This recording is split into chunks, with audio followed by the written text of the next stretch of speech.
Assalamualaikum warahmatullahi wabarakatuh.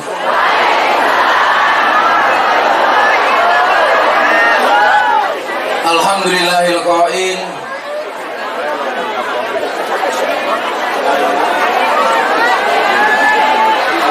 wa kadzalika ja'alnakum ummatan wasaton. Allahumma shalli wa sallim wa barik ala hadan nabiyil karim Sayyidina wa maulana Muhammadin Sayyidina wa maulana Muhammadin wa ala alihi wa sahbihi mujahidin at-tahirin. Rabbi shrah li sadri wa yassir li amri wahlul 'uqdatam min lisani yafqahu qawli, amma ba'du. Yang sama-sama kita muliakan Letnan Jenderal Purnawirawan Haji Prabowo Subianto. Kita doakan beliau mudah-mudahan Allah panjangkan umurnya, amin. Jaga kesehatannya, amin. Allah kabulkan hajatnya, amin. Hadir di tengah-tengah kita sahabat saya dari Manado, jadi pendeta top di Jakarta.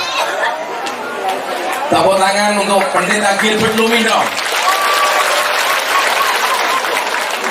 Saya tanya, pendeta, kenapa kalau orang Kristen itu ke gerejanya seminggu sekali, sementara orang Islam sehari 5 kali? Ternyata jawaban beliau, Gus, kami orang Kristen kenapa ke gereja seminggu sekali? Karena sedekahnya 10%. Jadi seminggu cukup sekali.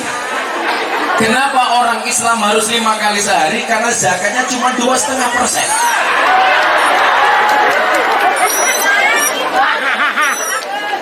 Ini sahabat saya pendeta.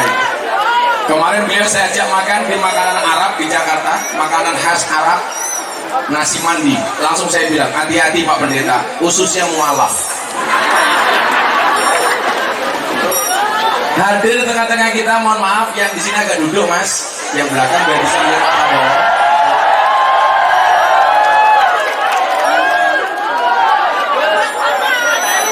Duduk semuanya, duduk. Ya duduk dulu. Ya. Sallallahu alaihi Nabi Muhammad. Hadir juga di tengah-tengah kita salah satu pengasuh pondok pesantren Tebu Ireng, putra dari Gus Solah. Tepuk tangan untuk Mas Ipang Wahid. Di belakang juga ada banyak Gus ini. Ada Pak Sugiono juga ya. Nah, Pak Sugiono terima kasih hadirnya. Ada Gus Adin, ada Gus Aam, Gus apa lagi yang hadir? Gus Sofa, Gus Nafi, Gus Miftah, sing di rumah goblok. Ada Rahanas dan lain-lain. Bapak Ibu saya muliakan, kenapa ini bukan malam Ahad Pahing? Jenderal mohon izin, rutinan kita di pondok itu setiap malam Ahad Pahing. Tapi karena ada banyak jamaah yang belum sempat open house di pondok kemarin, karena kebetulan saya harus ke Singapura dan ke Hong Kong.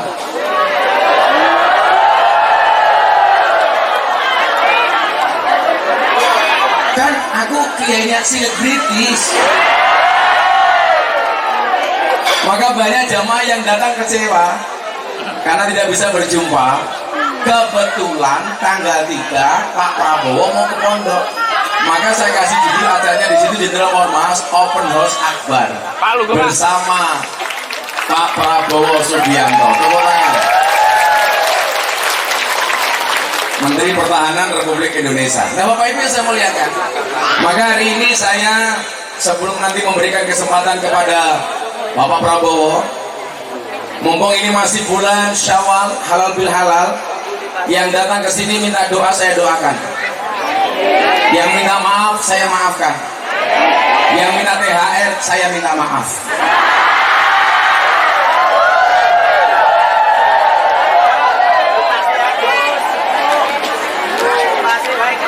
Tapi yang jelas acara seperti ini dalam agama disebut silaturahmi. Silah itu artinya nyambung, rahmi itu artinya kasih sayang. Artinya Pak Prabowo hari ini mau hadir di tengah-tengah kita untuk silaturahmi, berarti dalam rangka menyambung rasa cinta dan kasih sayang. Kalau cintanya Gus Miftah sama Pak Prabowo itu sudah lama. Saya bilang, Pak Prabowo, cintaku padamu memang tidak seindah surat cinta untuk Setarla, tapi yakinlah cintaku padamu lillahi ta'ala. Nah, maho. Tapi kalau cinta saya kepada ibu-ibu Zianis ini jelas, seperti air kencing di dalam kolam renang. Maksudnya apa? Wujudnya tidak nampak, tapi hangat yang bisa dirasakan.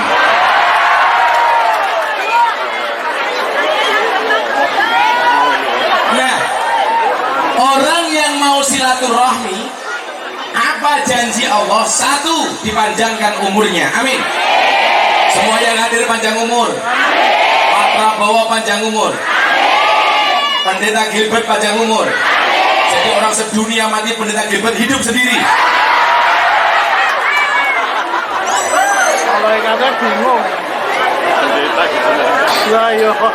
Yang kedua, bagi orang yang mau silaturahmi, janji Rasulullah dua, dilancarkan rezekinya, amin, disehatkan badannya, amin, dibahagiakan hatinya, amin, pulang lunas hutangnya.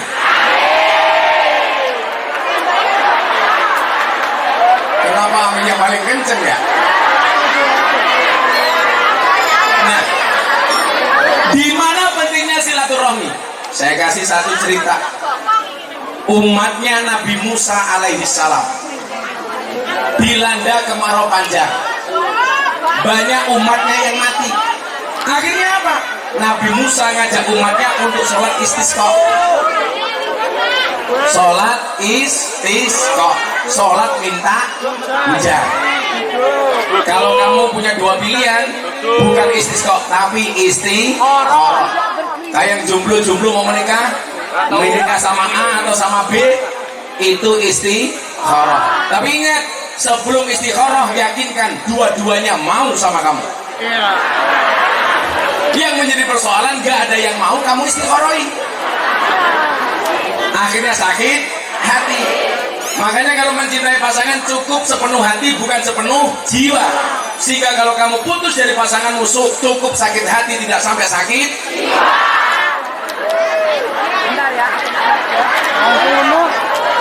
Kok Gus Miftah dibully sama orang gak pernah sakit hati? Saya belajar dari Pak Prabowo. Kita gak pernah sakit hati kalau dibully. Saya bilang, kenapa Gus Miftah sering dibully sama orang? Jelas saya terkenal. Kenapa saya dimusuhi? Karena saya kuat. Betul Bu? Makanya kalau ibu-ibu banyak dimusuhi sama orang, santai saja. Jangan kayak kamu, temannya pasang status WA, hatinya tersinggung. Kalau ada orang pasang status, kamu tersinggung, bukan statusnya yang salah, tapi hatimu yang bermasalah. Betul? Umatnya Nabi Musa akhirnya sholat jenderal, karena negaranya waktu itu kekeringan panjang. Sudah sholat 3 kali, ternyata belum turun air hujan. Akhirnya apa? Nabi Musa ini matur sama Allah, Tuhan, kami sudah sholat 3 kali istisqa, kenapa belum turun air hujan? Allah jawab, salah satu kelebihan Nabi Musa itu, mohon maaf, dia langsung bisa berkomunikasi dengan Allah. Wa kallama Allah Musa taklima. Tuhan, kok gak turun hujan? Apa jawaban Allah kepada Musa? Musa, aku tidak akan menurunkan air hujan kepadamu, kepada bangsamu. Kenapa Tuhan? Karena ada umatmu yang tidak akur, ada umatmu yang tidak rukun, ada umatmu yang bermusuhan, saling mencela antara satu dan yang lainnya, tidak mau bergandengan tangan, justru saling memfitnah dan mencaci maki. Kemudian Nabi Musa matur, Tuhan, apa syaratnya supaya engkau menurunkan air hujan? Allah jawab, lakukan 2 hal. Yang pertama, jadikan umatmu umat yang rukun, maka aku akan menurunkan hujan dan rahmatku, kata Allah. Artinya apa? Kalau bangsa Indonesia pengen mendapatkan rahmatnya Allah harus rukun, kompak, bersatu, termasuk beda agama. Saya dengan pendeta Gilbert, saya kemarin bikin acara di Jakarta, dihadiri 250 pendeta. Acaranya buka puasa bersama, padahal yang puasa saya sendiri.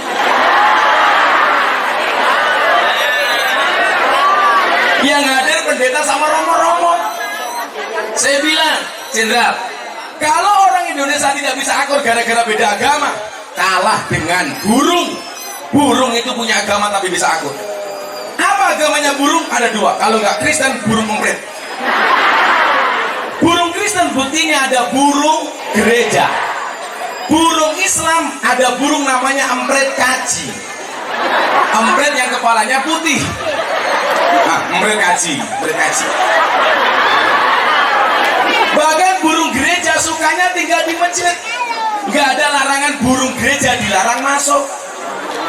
Malah yang nggak pernah masuk masjid, Pak Haji. Namanya hajingan.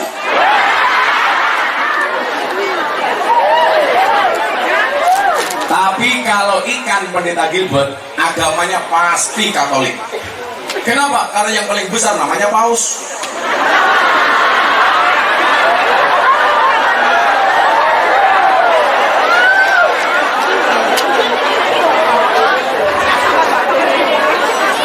Ada temannya pendeta Gilbert datang ke pondok, di depan itu jenderal sama tuh asrama putra jenderal, mereka ke asrama putri, ini masjid.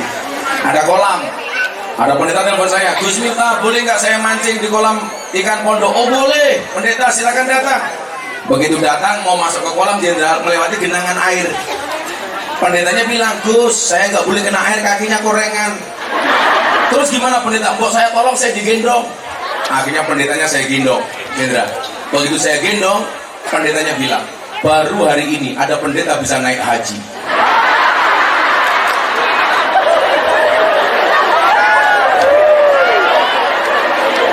Akhirnya pendetanya saya lempar ke air, buyur. Pendeta tanya, Kiai, kenapa saya dilempar ke air? Mohon maaf, Pak Pendeta, baru hari ini ada pendeta dibaptis sama Pak Kiai. Maka Pak Prabowo ini di mana-mana bilang sama saya, Gus, kalau bangsa ini pengen besar, ayo rukun, akur, bersama. Setuju? Gak usah saling menjelek-jelekan. Saya bilang, saya mendukung, mendorong pendeta Gilbert dan orang Kristen untuk masuk gereja. Kenapa? Karena gereja itu sarana orang Kristen untuk menjadi baik. Kalau orang Kristennya baik, orang Islamnya aman. Saya mendorong orang Islam untuk masuk masjid. Kenapa? Karena masjid itu sarana untuk orang Islam supaya menjadi baik. Kalau orang Islamnya baik, orang Kristennya aman. Kalau orang Kristennya baik, orang Islamnya baik, Indonesia aman. Betul?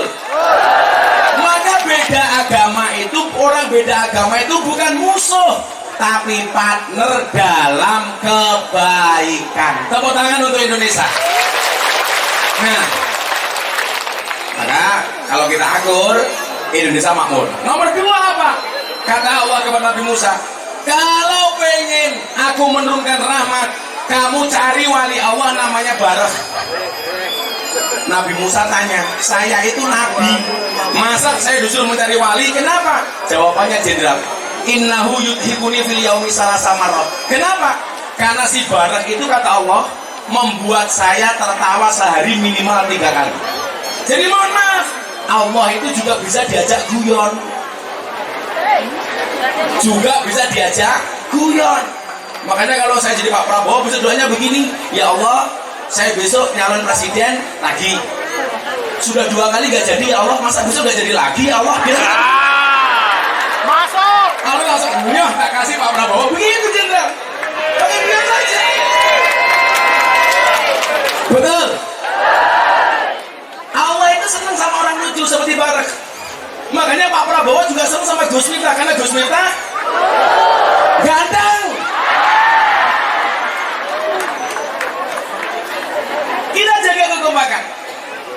Kalau presiden besok siapa yang jadi, Allah sudah tulis di Lauhil Mahfuz, betul? Cuman memang menurut bukan survei, kok survei, menurut firosat Ronggo Warsito, rata-rata presiden Indonesia itu belakangnya O. Soekarno, Prabowo, Soeharto, Prabowo, Susilo Bambang Yudhoyono, Joko Widodo. Besok berarti Prabowo. aku gak kampanye.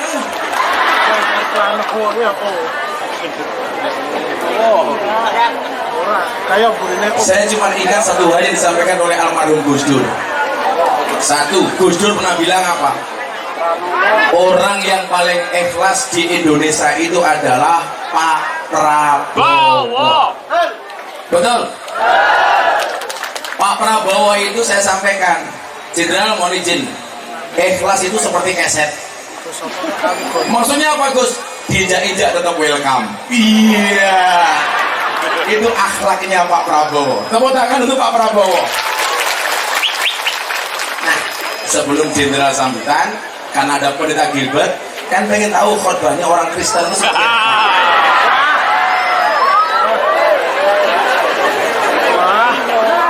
Coba minta mic-nya. Minta mic-nya. Oh ada. Ini untuk Jenderal, itu untuk Jenderal, untuk Jenderal. Nah, aduh, ini. Jadi beliau dulu ini pernah datang ke sini bikin YouTube sama saya. Gus Miftah marah nggak kalau ada orang Islam masuk Kristen? Hak saya marah apa pendeta? Wong hidayah itu urusannya Allah, bukan urusan saya. Berarti Gus Miftah nggak marah Asmiranda masuk Kristen? Enggak. Saya gantian tanya, pendeta marah nggak kalau orang Kristen masuk Islam? Enggak. Berarti pendeta nggak marah Deddy Corbuzier masuk Islam melalui saya? Enggak. Deddy Corbuzier Jenderal, Islamnya di sini. Dia datang ke sini, saya marahin. Kenapa kamu beda agama? Kamu jadi orang Kristen seminggu sekali gak pernah ke gereja kok, tak bilang begitu. Sorry Gus, gerejaku gereja negeri. Maksudnya apa? 1 minggu libur. Matamu tak bilang. Nah, jeleknya orang Indonesia itu satu, kalau pindah agama nggak bisa move on. Orang Islam masuk Kristen menjelek-jelekan Islam, orang Kristen masuk Islam menjelek-jelekan Kristen. Nggak boleh. Meyakini agama yang kita peluk benar, hukumnya wajib, tapi bukan berarti diperbolehkan menyalahkan agama orang lain. Nggak boleh. Betul? Tapi juga orang kebablasan Jenderal. Orang mengatakan begini, semua agama itu benar, titik. Saya juga nggak setuju. Itu masih koma. Semua agama itu benar bagi penganutnya. Kalau semua agama baik, saya setuju. Nggak ada agama mengajarkan kebencian, keburukan. Tapi kalau kebenaran bagi penganutnya. Kalau semua agama benar bahaya. Nanti gosipang tiap hari ganti agama. Senin Islam, Selasa Kristen, Rabu Katolik, Kamis Hindu, Jumat Buddha, Sabtu Dharma Gandul, Minggu Gandul Limbah Dharma. Itu nggak boleh. Ini Gundal Gandul. Gundal Gandul. Tapi juga Jenderal, dulu ada yang ngawur. Di Indonesia itu konflik agama gara-gara kolom agama dalam KTP. Itu diskriminatif. Maka waktu itu diusulkan kepada Mendagri Cahyokumolo supaya kolom agama dalam KTP dihapus saja. Saya bilang, saya nggak setuju kalau kolom agama dalam KTP dihapus. Betul? Karena itu identitas kebanggaan. Nama Gilbert agama Kristen, masuk surga KTP-nya.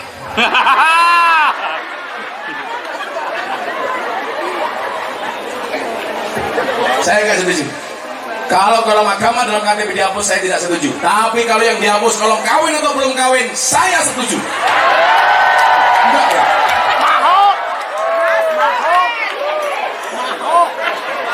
Sorry, saya setia. Jangan ganggu saya. Matanya kan ada bunda ngawur. Nah, seperti apa khotbahnya orang Kristen? Nah, tepuk tangan pendeta Gilbert. 5 menit pendeta khotbah di sini. Wah. Selamat malam. Ini kita repot kalau berdiri depan ibu-ibu semua. Waduh. Jadi saya hanya menggarisbawahi apa yang disampaikan oleh Gus Miftah. Di Alkitab kita orang Kristen ada tulisan gini, hati yang gembira adalah obat yang manjur. Nah, seperti yang Gus Miftah sampaikan, senyum itu harus. Yang setuju bilang senyum itu harus. Saya percaya bahwa tertawa itu baik. Betul? Nah, kalau setuju bilang tertawa itu baik. Colek sebelah saudara bilang tertawalah. Kenapa tertawa itu baik? Yang pertama, tertawa itu adalah skincare yang paling keren. Bu, ibu beli skincare berapa, Bu? Entar untuk pemutih, untuk ini, untuk itu. Tetapi tertawalah membuat kita lebih muda. Obat awet muda yang terbaik adalah tertawa. Asal jangan sendiri.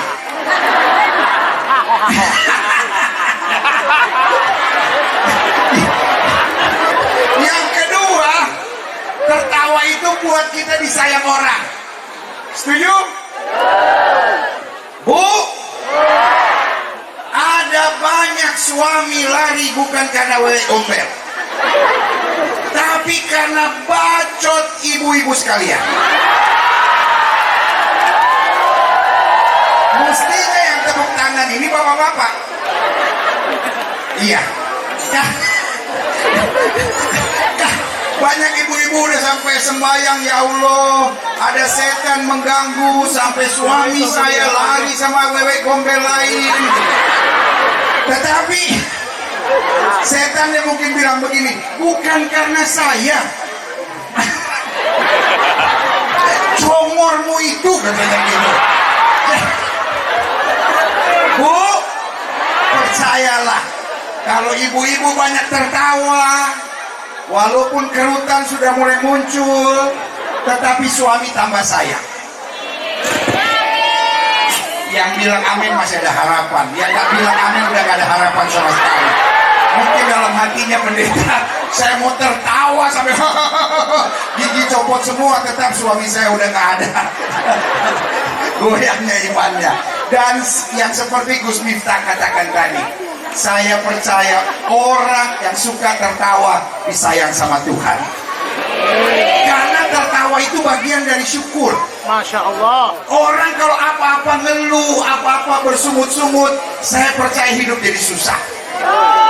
Pak Prabowo di usianya ke-36 masih begitu gagah. Saya percaya karena beliau banyak tertawa, saudara-saudara. Ya kan? Ditanya sama orang, kenapa tidak mau jadi wapres? Beliau tertawa. Karena beliau tahu Tuhan sudah menggariskan sesuatu yang baik. Amin. Karena itu Bapak Ibu, kalau Bapak Ibu beriman kepada Tuhan, beriman kepada Allah, saya percaya kita suka tertawa. Yang pertama, karena tertawa itu baik buat kesehatan kita. Tertawa itu bikin kita awet muda. Yang kedua, tertawa buat kita disayang orang. Dan yang ketiga, tertawa membuat banyak doa kita dijawab. Tuhan senang dengan orang-orang yang bersyukur. Tuhan senang dengan orang-orang yang menerima semuanya dengan pasrah dan dengan iman bahwa apa saja yang Tuhan berikan itu yang terbaik. Dan kalau malam hari ini hambanya yang dikirim oleh Tuhan dari Jakarta, yaitu Bapak Letjen TNI Purnawirawan Haji Prabowo ada bersama kita, itu waktunya untuk kita juga bersyukur. Kita berikan tepuk tangan yang beriman. Terima kasih pendeta. Saudara-saudara,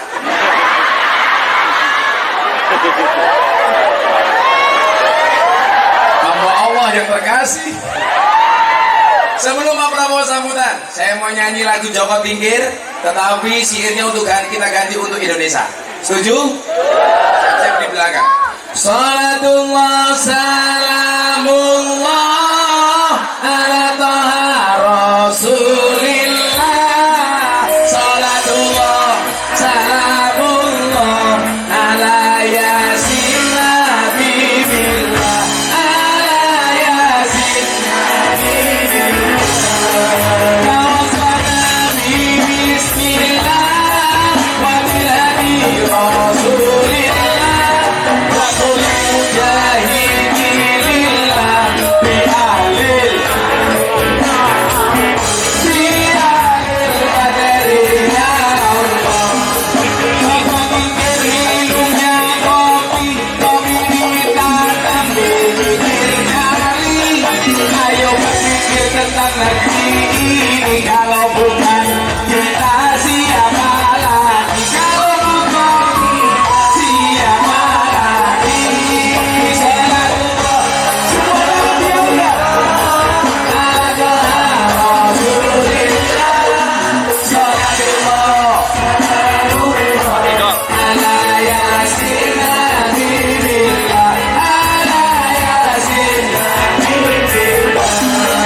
keutuhan NKRI, demi keutuhan NKRI. Salatullah, salamullah ala Toha Rasulillah. Salatullah, salamullah ala Yasin Nabiillah.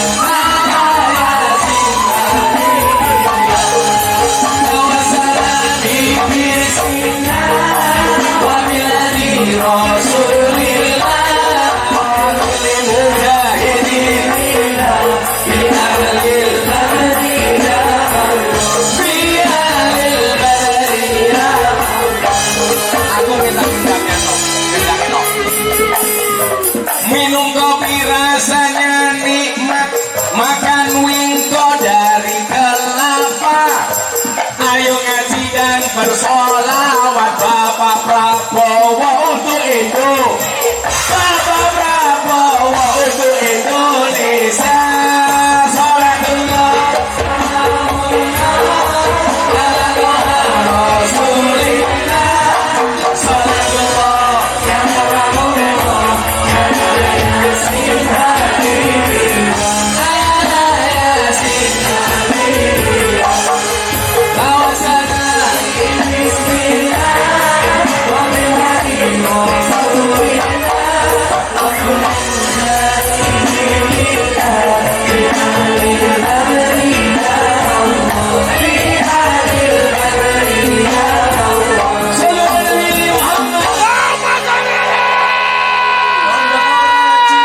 Pak Prabowo orangnya gagah dan legowo, beli permen di tengah desa. Prabowo presiden Indonesia.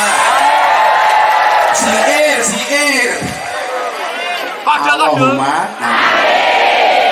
Pak Prabowo, karena ini open house sawalan jenengan sampun hadir, tepuk tangan untuk Pak Prabowo. Soalnya kok dikira kampanye kok. Kita duduk depan, itu aku tak apa-apa.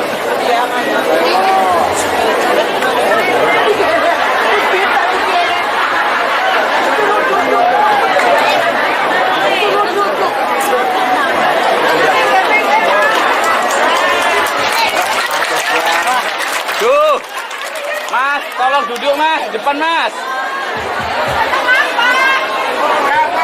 Bismillahirrahmanirrahim. Assalamualaikum. Kameramen depan, tolong duduk dong. Yang belakang ketutupan nih. Aku kayak bosok Madura. Yang saya hormati dan saya cintai serta saya banggakan, Gus Miftah, Mas, tolong pengertiannya Mas.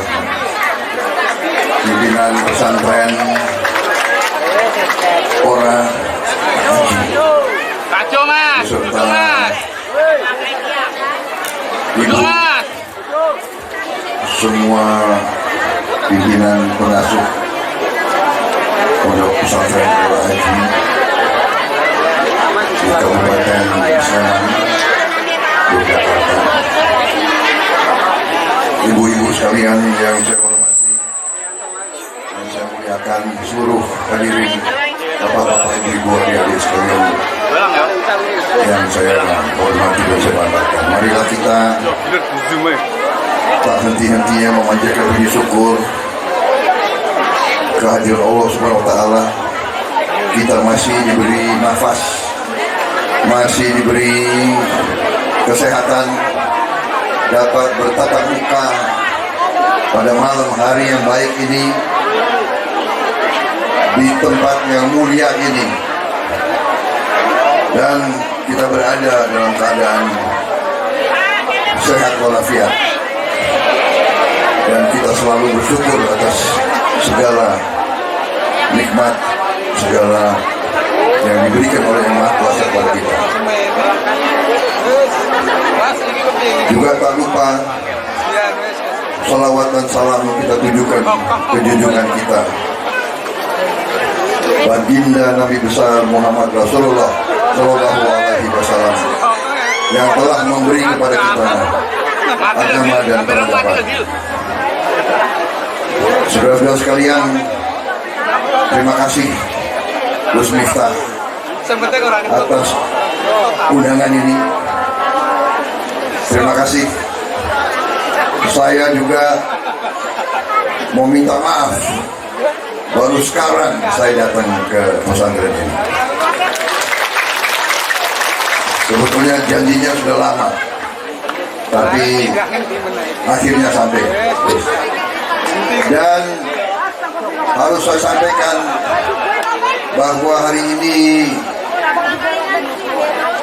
sebenarnya saya tadinya cukup lelah karena beberapa jam ada acara dengan belasan ribu purnawirawan, mantan panglima saya, mantan komandan saya, mantan anak buah saya, mantan rekan-rekan saya. Lelah, tapi begitu masuk ke sini kok rasanya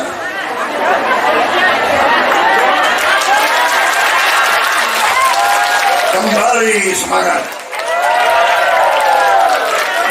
Dan hari ini saya tercerahkan. Saya banyak belajar. Saya melihat bagaimana indahnya bangsa kita, bagaimana mulianya pemimpin-pemimpin agama kita, bagaimana coba di tempat yang baik ada kiai, ada pimpinan pondok pesantren, tapi mengundang dan bersahabat dengan pendeta Nasrani, pendeta Kristen, dan bisa saling bercanda, saling mesra. Inilah Indonesia, Bhinneka Tunggal Ika, berbeda tapi satu. Luar biasa. Saya bersyukur. Saya terima kasih Gus. Saya terima kasih Bapak Pendeta. Jadi ini juga membuat saya tambah semangat, kalau semangat berarti kita tambah muda. Jangan ditanya usia saya berapa. 36.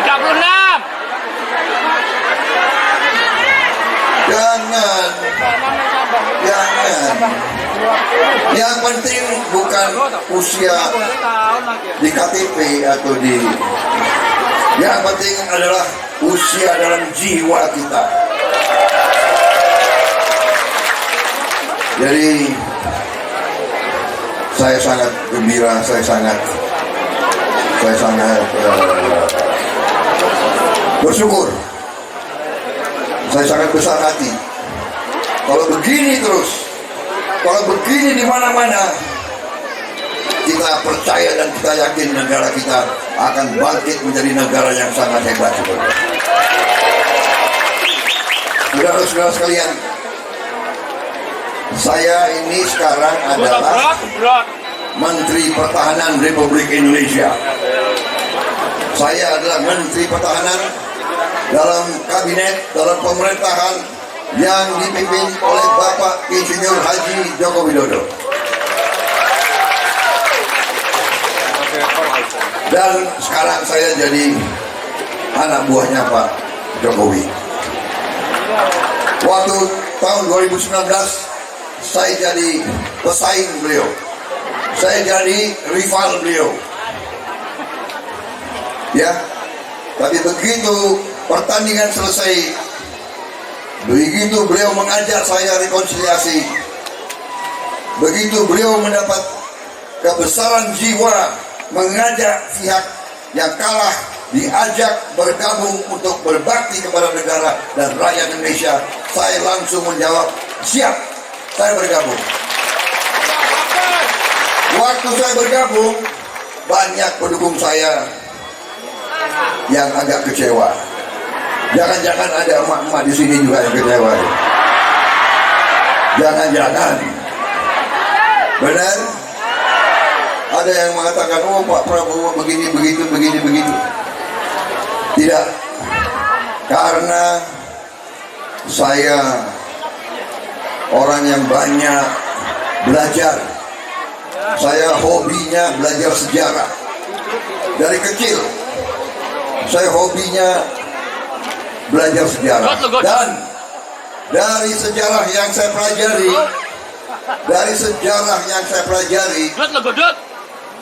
negara-negara di mana para pemimpinnya tidak bisa kerjasama, di mana para pemimpinnya hanya memikirkan diri sendiri dan golongannya, di mana para pemimpinnya egois, negara itu berantakan. Negara itu berantakan. Tapi di mana ada negara yang para pemimpinnya bisa bersatu, bisa kerjasama, bisa saling menyadari, berbakti untuk rakyatnya, negara itu bangkit menjadi negara yang hebat, negara yang maju. Karena itu saya bersyukur diberi kesempatan, dan semakin saya sadari bahwa pangkat jabatan itu amanah yang kita pikul. Jabatan, pangkat, kekuasaan itu semuanya harus kita minta izin dari Yang Maha Kuasa dan dari rakyat kita semua. Kekuasaan berasal dari yang di atas dan dari rakyat kita semuanya. Jadi saudara-saudara, kalau saya masih mau berjuang, kalau saya masih mau berbakti, itu semata-mata karena saya ingin memberi apa yang saya miliki, pikiran, tenaga, pengalaman, pemahaman kepada kepentingan seluruh rakyat dan seluruh bangsa Indonesia. Dan saya yakini dan saya laksanakan bahwa saya bisa dan akan dan siap bekerja sama dengan siapapun, saudara-saudara sekalian. Dan karena saya meyakini apa yang kita lihat malam hari ini, apa yang kita rasakan malam hari ini, berbeda agama, berbeda suku, berbeda latar belakang, tapi kita mesra, kita bersahabat, kita berkeluarga. Kalau bahasa orang Minahasa, orang semua bersaudara, kita semua bersaudara. Ya. Jadi kelemahan bangsa Indonesia dari dulu ratusan tahun adalah kita sering, pemimpin kita sering bisa mudah diadu domba. Ya. Selalu kita dikacaukan, padahal ternyata kita punya semua keinginan yang sama. Semua ibu-ibu, bapak-bapak, semua keinginan sama. Ibu-ibu hanya memikirkan kebaikan masa depan anak-anak ibu-ibu semua. Benar? Tidak ada seorang ibu yang tidak memikirkan kebaikan anak dan suami dan keluarganya. Ibu-ibu hanya ingin yang terbaik untuk anak-anak, dan itulah Kita semua juga ingin yang terbaik untuk anak-anak kita, untuk lingkungan kita. Karena itu, saya dulu katakan kepada semua pendukung-pendukung saya, Prabowo Subianto tidak mau jadi pemimpin di atas perpecahan bangsa. Tidak mau dan jangan berharap saya mau ikut-ikut dalam hal-hal yang bisa memecah bangsa. Lebih baik saya tidak usah jadi apa-apa. Lebih baik saya tidak mendapat apa-apa daripada bangsa ini ribut dan pecah. Kita harus bersatu dan saya akan bekerja dengan seluruh tenaga saya untuk menjaga persatuan dan kesatuan bangsa Indonesia. Saudara-saudara, ini memang tidak boleh kita terlalu banyak bicara politik, ya, tidak boleh. Tapi kalau kita sama sekali tidak singgung politik, padahal ini sudah suasananya politik, berarti seorang pemimpin juga lalai, koridor. Karena itu saya memberanikan diri, saya bicara sedikit tentang politik. Ibu-ibu sekalian, emak-emak yang saya banggakan, ini ya, Gus, emak-emak ini, aduh, tangannya keras-keras. Saya ditarik ke sini, ditarik ke sana. Tapi saya tidak apa-apa, saya ikhlas. Karena saya tahu ditarik itu karena sayang dengan saya. Saudara-saudara sekalian, saya singgung sedikit supaya kita sejuk dan tenang, ya. Sebentar lagi ini musim politik, karena awal 2024 kita akan mengadakan hajat konstitusional.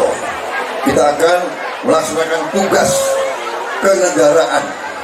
Semuanya kita bertanggung jawab.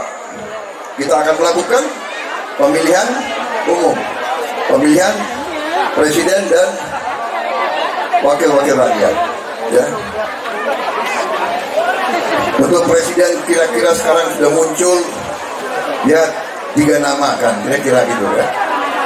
Ada Mas Ganjar Pranowo, ada Mas Anies Baswedan, ada saya sendiri, ya. Saudara-saudara, kita santai-santai saja, saudara. Karena saya tahu, saya kenal Mas Ganjar, saya kenal Mas Anies, kita sama-sama cinta bangsa Indonesia. Kita sama-sama cinta rakyat Indonesia. Kita sama-sama ingin berbuat yang terbaik untuk bangsa Indonesia. Jadi tidak usah terlalu tegang-tegangan. Kita baik-baik aja. Kita akan bersaing dengan kebaikan. Kita akan bersaing dengan gagasan. Kita akan bersaing dengan santun. Kita akan bersaing dengan pemikiran, dengan program. Siapa yang punya program untuk rakyat? Kita lihat Pak Jokowi berhasil. Untung saya masuk pemerintahnya Pak Jokowi, iya kan? Berarti pilihan saya benar waktu saya bergabung, iya kan? Kalau saya bergabung ternyata Pak Jokowi tidak berhasil, ya rugi. Ternyata beliau berhasil. Yang beruntung siapa? Saya ikut beruntung. Kalau beliau berhasil, menterinya ikut berhasil juga dong, iya kan? Apalagi Menteri Pertahanan, kan begitu, saudara. Jadi kalau beliau dalam survei ratingnya naik, ya Menteri Pertahanan Prabowo Subianto ikut naik juga, begitu. Kira-kira begitu. Jadi saya kira itu saja yang ingin saya sampaikan. Lanjut. Ya. Lanjut. Luar biasa. Majelis ini luar biasa. kalau biasa saya di tentara dulu, kalau penceramah terlalu lama, resah. Iya, audience resah. Kemudian di belakang ada yang teriak-teriak, pas. Untung di sini nggak ada yang teriak pas. Maksudnya pas waktunya Pak. Gitu. Sudah Pak, jangan terlalu banyak apa? Omon-omon. Itu orang Indonesia Timur itu. Omon-omon. Dia bilang orang Indonesia Timur ya, bilang, apalagi itu kaset lama, orang putar lagi. Gitu. Jadi kita kalau bicara dibilang kaset lama. Saudara-saudara mungkin sudah nggak ngerti kaset, ya kan? Dulu kita masih pakai kaset. Jadi saudara-saudara intinya ingin saya sampaikan, terima kasih Gus Miftah, saya diundang. Terima kasih saya diberi pencerahan. Saya sejuk rasanya. Saya tenang rasanya. Saya semakin semangat rasanya. Saya semakin yakin kita benar. Kita berada di jalan yang benar, saudara-saudara sekalian. Saudara-saudara sekalian, angka-angka menunjukkan kebaikan semua. Alhamdulillah, karena kita punya pemimpin-pemimpin kemarin ini kompak sampai sekarang kita menghadapi bahaya yang sangat besar, yaitu pandemi COVID-19 yang mengancam seluruh dunia, yang menghentikan ekonomi seluruh dunia. Alhamdulillah, bangsa Indonesia bisa mengatasi COVID-19 dengan baik, dan sampai sekarang kita pulih kembali, kita bangkit kembali, dan ekonomi kita tidak hancur seperti negara-negara lain. Saya punya kawan di Jerman. Dia mengatakan harga BBM di Jerman, harga listrik di Jerman naiknya 200%. 200% naiknya. Bayangkan, kita bersyukur di Indonesia ini masih bisa rakyat kita dilindungi, dibantu. Dan semua indikator menunjukkan bahwa masa depan kita gemilang. Kita punya kekayaan yang luar biasa. Presiden Joko Widodo memimpin sekarang kebijakan hilirisasi bahan-bahan kekayaan alam kita. Sekarang pemerintah Indonesia tidak akan mengizinkan ekspor bahan-bahan sumber alam kita dalam bentuk yang tidak diolah. Tidak boleh sekarang bahan-bahan kita diekspor sebagai bahan tidak diolah. Harus diolah di Indonesia. Ibu-ibu sekalian, kalau diolah, penerimaan kita, kekayaan kita bisa naik 20 kali lipat. Ada yang 100 kali lipat, ada yang 19 kali lipat. Semua kekayaan kita akan naik karena program hilirisasi kita.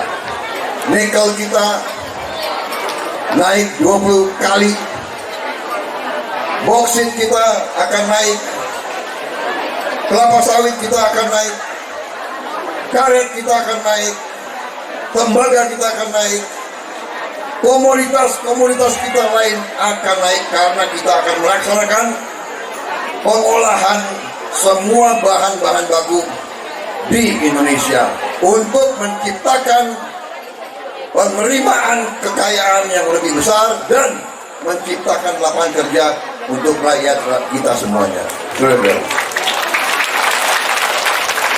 Dan semua ahli mengatakan tahun-tahun ini, tahun 25 sampai tahun 45, 25 sampai 38, 40, Ini adalah kesempatan kita untuk bangkit. Kuncinya adalah pemimpinnya harus rukun, pemimpinnya harus bersatu, pemimpinnya harus kerjasama.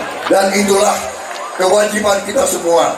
Marilah kita bekerja agar pemimpin-pemimpin kita bisa rukun, jangan ribut, jangan terpancing, jangan terprovokasi, jangan mau ikut-ikut orang-orang yang menghasut. Saya kira itu pesan saya. Terima kasih kehormatan diberikan kepada saya. Saya tidak bisa seperti Gus Miftah pinter nyanyi. Karena itu saya mohon diri. Saya berdoa agar pondok pesantren ini semakin kuat, semakin jaya, semakin pengaruhnya meluas, dan Gus Miftah akan semakin berpengaruh, karena pengaruhnya lah bisa bantu mempersatukan umat, mempersatukan seluruh Indonesia, dan memberi kesejukan dan kegembiraan. Ya, terima kasih Pendeta Gilbert. Benar, saya memang orang yang senang ketawa, tapi saya tidak mau ketawa sendiri. Ya, saya kira demikian dari saya, Gus Miftah. Ya, saya sebenarnya Prabowo Subianto itu ada yang wanti-wanti, jangan kasih Prabowo Subianto mic, dia bisa bicara 5 jam nggak berhenti. Tapi saya terima kasih sudah diberi kesempatan. Terima kasih Gus Miftah. Terima kasih pencerahan yang saya terima. Saya bahagia malam ini. Terima kasih. Wassalamualaikum warahmatullahi wabarakatuh. Pak Prabowo.